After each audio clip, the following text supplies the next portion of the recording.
Nagpa-video ako bigla. So, kalagitnaan ng kain ko. Bumili lang ako ng pastel. 30 pesos. Tapos, yung tokwa, piso isa. Bumili ako ng 10 piso. So, 40 pesos na to. Tapos, bumili ako nito, 7 pesos lang. Tapos, yung saging galing sa bahay. Galing kay mama. So, 37 pesos. Pero may coffee ako dito. Ayan, pag-usapan natin, eto. Kaya napag-video ako bigla. Ang sarap. Ang flavor niya ay steak. 7 pesos lang. Alam niyo ba sa probinsya, ginagawang pang-ulam ang chichirya.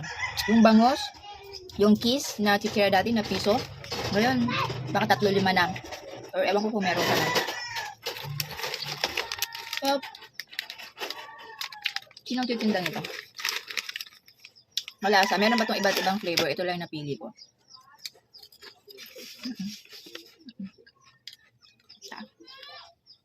Kain tayo, guys. Ngayon lang ako nagkaroon ng ng tayo mag-video. Kasi, sunod-sunod yung ganap. Pagtapos namin, pagtapos ng graduation, may assessment. Tapos pag December 11, nag-start na agad sa work. OJT. Tapos ang layo ng work ko. Katagig pa BGC 3 sakay. Medyo nanibago ako kasi ang last na work ko 2013 pa. Tapos 2025. Diba? Pero ang kagandahan, diba? Katulad sa work ko dati, ang duty ko ay 8 to 5. Bilangan mo siya 9 hours, diba? Kasi ang 1 hour doon break. Pero dito, 8 to 4. Yun pala daw yung tamang standard kasi 8 hours lang ang duty, di ba? So 8 to 4, 8 hours lang yun. Ang break mo doon, bahala ka na mag-break kung kailan mo gusto kumain. Bayad doon. Ato, ganito kaliit piso. Hindi pantay yung hiwa.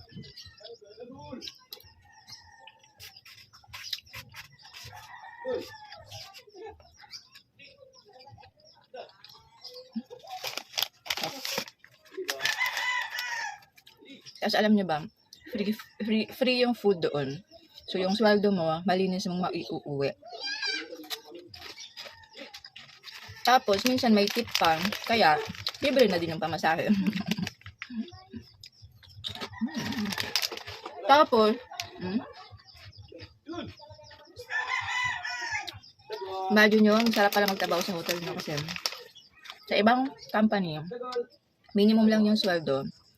Hindi naman libre yung pagkain. Diba? Tapos mamamasahe ka pa. Dito, free food, may ice cream, may coffee, may juice, may dessert, may fruits pa. Tapos yung palaging lang, may isda, may gulay, may karne. Kumbaga, combination siya. Galing. Isang kagandahan pa, kasi dahil estudyante ako, OJT pa yun eh. So, malaking natipid ko sa pamasahe. Sa MRT, 50% yung babayaran. So, imbis na 20 yung pamasahe ko papunta, 20 rin pa uwi, 10 piso na lang. So, kalahati talaga yung nawala. Galing. Nakakapagod bilang RA or room attendant. Pero, dahil gusto mo yung ginagawa mo, pag gusto mo talaga ginagawa mo, siya, baliwala yung pagod. Kasi na-enjoy mo din siya. Hindi yung nag-work ka dahil lang kailangan mo yung pera. Parang no choice ka na lang kasi wala kang ibang magawa. And yung sweldo ko doon, hindi ko pag ginagalaw. Nandyan lang siya. Di katulad ng iba ba na parang nag-aantay na lang ng kinsenas katapusan or lingguhan. Sa amin, yung sa agency ko, lingguhan yung sweldo. So, yung iba, wala pang sweldo. Nagigipit na. Kumbaga, inaasahan talaga nila yung sisweldohin nila. May pinaglalaanan na. Sa akin, nag-work ako doon for the experience. Bonus na sa akin na libre ang kain, may tip pa minsan-minsan, at may sweldo pa minimum. Tapos, may service charge pa pala kami matatanggap. 100 pesos a day yata yun. So, hiwalay naman yun kasi cheque daw. Ang galing. Bago matapos yung 2025 ko, parang may pasabog.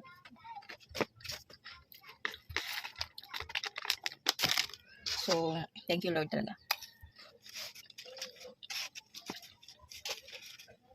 Meron pa akong mga tindahan vlog dyan, hindi ko pa na-edit. hopefully, ma-edit ko na siya kasi uwi ako ng probinsya. So, kailangan ko mabakante yung space ng cellphone ko para mag-capture naman ng new adventure, new memories to share. Diba?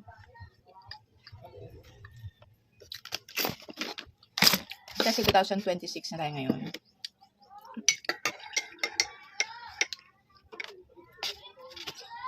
Saka sa nagtatanong pala nung hanap buhay ko ngayon, wala na. Meron akong piso wifi dito.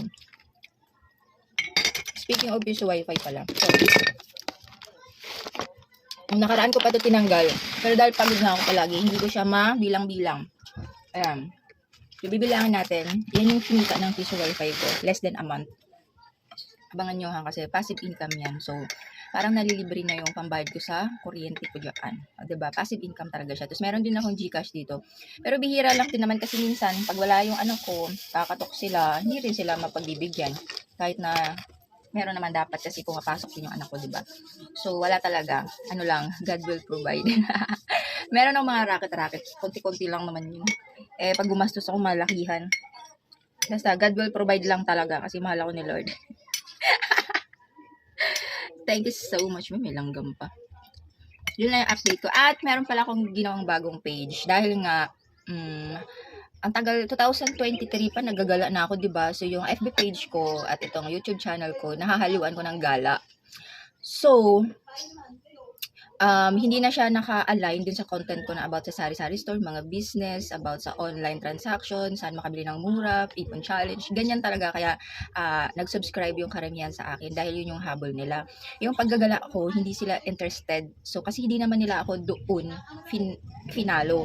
So, gumawa ko ng aking FB page, Travel with Yvonne. Same sa FB ko na Shop with Yvonne. Yun yung ginagamit ko ngayon. So, may Travel with Yvonne, may Shop with Yvonne na. Abangan nyo yun kasi ang unang upload ko doon pag umuwi ako ng Bukidnon. Walang kita yun ha. Na, sa mga nagtatanong si vlogger ka naman, hindi nga ako vlogger na eh. Tignan nyo yung YouTube channel ko. Walang mga views, tsaka walang mga upload. Yun sa mga same ko na content creator. Alam nyo naman yan, wala ka namang kikitain din sa ganyang views na hindi nga umabot ng 1,000. 1,000 views, diba? Walang kinikita dyan. Pero nag-share lang ako kung ano yung pwede kong ma-share. Paminsan-minsan nakakapag-upload ako. And thankful ako pa rin sa mga sumusuporta sa akin. Noon pa na kami pa nila kay, I'm so blessed. Kasi nandyan pa din yung iba sa inyo. Yun lang. Thank you so much and Happy New Year. And sana ay maging maayos ang ating taon ngayon, year 2025. Wala akong ibang hiling kundi peace of mind, calmness ng aking puso, and sana wala akong maging kaaway nito. Sana mag-grant yung annulment ko this year. Yun lang. At feeling ko naman mag-grant talaga yun. Yun, will na ni Lord yan. So, positive lang tayo ngayon. Ang ganda ng energy ko. Kasi, wala na yung bitterness ko. Hindi katulad dati doon sa past relationship ko, diba, na grabe yung nangyari. Pero ngayon, kalmado, masaya, ibang Yvonne, sobrang na-appreciate yung mga bagay-bagay. And dahil to dun sa isang taong nakilala ko na sobrang malaki yung, marami akong natutunan sa kanya. So, yun lang guys. Thank you so much. Mag-upload ako ng next time mga travel vlog. Hindi na tinderang vlogger ng QC ko, travel vlog. Ay nga pala, abangan nyo mag-upload ako ng about sa gold. Bagong bili ko to kahapon, worth 47,000. Sana sa ganun lang. So, kasi ang bilis magtaas ng gold, guys. Grabe. From January 2024, 3,100 pa yung bili ko, to 7,000 na. Last price yung bili ko na 6,950 kahapon.